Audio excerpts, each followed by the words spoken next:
Fala moçada, tudo bem com vocês por aí? Tudo em cima? Espero que estejam todos muito bem, em especial de saúde, né? Porque em época de pandemia assim, o negócio é meio complicado, né?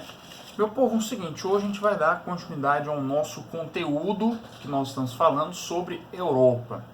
Todas as vezes que nós falamos de Europa, já vem à mente aquela coisa assim, tudo muito bonito, tudo muito maravilhoso, uma região dos países desenvolvidos e tudo mais. Só que será mesmo que sempre é assim? Será mesmo que todos os países eles são ricos? Será que tudo é muito bem desenvolvido? Então vamos lá respondendo essas perguntinhas para vocês. Gente, antes de mais nada, a gente precisa entender todo o contexto histórico. Eu sempre friso muito isso nas minhas aulas e falo essa questão. Para a gente entender o atual, a gente precisa entender primeiramente o contexto histórico, tá? Quando a gente analisa na história, vamos voltar algumas décadas aí, lá no século XX, durante o período da Guerra Fria. O que aconteceu durante o período da Guerra Fria?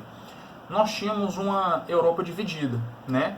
Um lado da Europa Ocidental, que ficava do lado dos Estados Unidos, do lado do sistema capitalista, como por exemplo a Alemanha Ocidental, né? A Alemanha foi o marco para a divisão da Europa, certo? Foi a partir dali que nós tínhamos essa divisão, né? Então tinha a parte da Alemanha Ocidental, que ficava da parte dos Estados Unidos, França, Inglaterra, Portugal, Espanha, Itália, Suíça, esses países. E uma outra parte da Alemanha, também a Alemanha Oriental e a Europa Oriental, né? Onde nós tínhamos ali a própria Alemanha, do lado da União Soviética, e países como Lituânia, Letônia, Estônia, Bielorrússia, Albânia, entre outros países, beleza? Então nós tínhamos essa divisão entre o capitalismo e o socialismo, e a Europa era o palco dessa divisão, em especial a Alemanha, que a divisão começava a partir dali. Daí tanto é que nasce o famoso Muro de Berlim, né? Berlim hoje é a capital da Alemanha, onde Berlim era dividido. Então nós tínhamos a parte de Berlim Ocidental, que ficava voltada para os Estados Unidos, do lado do capitalismo, e Berlim Oriental, que ficava do lado do socialismo na União Soviética, beleza? O que vai acontecer, gente? Nós sabemos que quando a gente fala de sistema socialista, é um sistema onde a economia é fechada, né? Não tem integração com outros países de fora, somente aqueles países que estão ali no bloco. E aí, quando a gente fala de grau de desenvolvimento entre a Europa Ocidental e a Europa Oriental, nós tínhamos uma diferença. Aquele que ficava do lado do capitalismo desenvolveu muito mais do que do lado do socialismo, certo? Por conta do sistema que era implementado ali de ambas as potências, né? Tanto dos Estados Unidos quanto da União Soviética, beleza? Então, quando a gente analisa hoje a situação da Europa, a gente não pode falar que a Europa toda é muito bem desenvolvida, e não pode falar que a Europa toda ela é toda rica e toda desenvolvida e tudo mais. Por quê? Quando a gente fala de Europa desenvolvida, a gente está falando dos países voltados à parte mais ocidental, como por exemplo a Inglaterra, como por exemplo a França, como por exemplo também a Alemanha. Apesar da Alemanha hoje, como ela foi dividida lá atrás, hoje ela já está bem mais uniforme do que antigamente, tá? Porque houve uma unificação alemã na década de 90, né? E isso permitiu com que toda a Alemanha crescesse novamente, tá? Mas se a gente comparar, por exemplo, França, Itália, Suíça, a própria Alemanha, com os outros países como, por exemplo, Letônia, Estônia, Lituânia, são países que têm um grau, esses últimos que eu citei, têm um grau de desenvolvimento muito inferior aos países da Europa Ocidental, por conta desse contexto histórico, tá? Vale lembrar também que logo o final da Guerra Fria, ela encerrou em 1991, com a extinção da União Soviética, né? Esses países e também a Rússia passaram por a década de 90 e início dos anos 2000 foi um ponto muito crítico, porque foi um ponto onde nós tivemos ali uma crise econômica instalada em toda aquela região da Europa Oriental, beleza? Então, por isso que tem essa diferença. Então, quando a gente fala de Europa, vamos tomar um certo cuidado, porque não são todos os países muito bem desenvolvidos, aquela coisa bonitinha e tudo mais. Tem essa desigualdade hoje, tá? Outra questão também, que muitos desses países voltados à Europa Oriental, hoje tem esse risco de pobreza. Então, quando a gente analisa assim, os índices, né?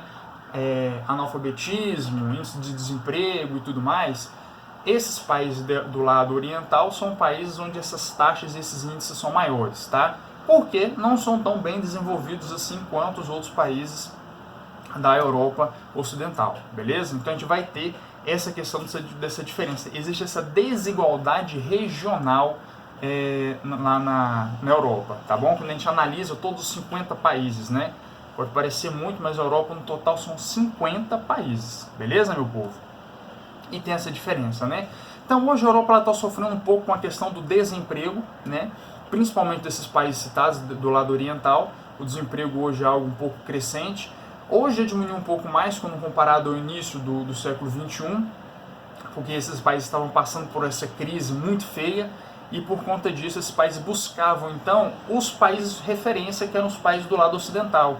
Iam para a Alemanha, iam para a França, iam para a Itália, iam para a Suíça, iam para Portugal, iam para a Espanha, para a Inglaterra, todos esses países que eram assim, nossa, lá riqueza, talento, então vamos para lá porque a gente vai se dar bem, né? Mas na verdade não é muito bem assim, né, gente? Como nós já vimos em outros assuntos, quando a gente tem essa migração em massa, tem muito problema com questão de xenofobia, por exemplo, que é a aversão contra o imigrante, né? Então não é simplesmente, vou sair da Lituânia, vou lá para a Inglaterra porque lá vou me dar bem, porque ela é rica e tudo mais. Tem todo um preconceito em cima disso e, para piorar, essa xenofobia, que muitas das vezes deixa de ser uma agressão verbal, por exemplo, passa a ser uma agressão física, né? E lembrando também que os ingleses são as pessoas meio que xenofóbicas, tem muito problema lá relacionado com o grupo neonazistas, os famosos skinheads, que tem na Inglaterra, tem também na Alemanha, principalmente esse movimento neonazista hoje, é algo que preocupa um pouco porque é um movimento que vem crescendo na Alemanha, algo, né, conforme os anos vêm se passando, essa imagem de nazismo tinha que deixar de lado.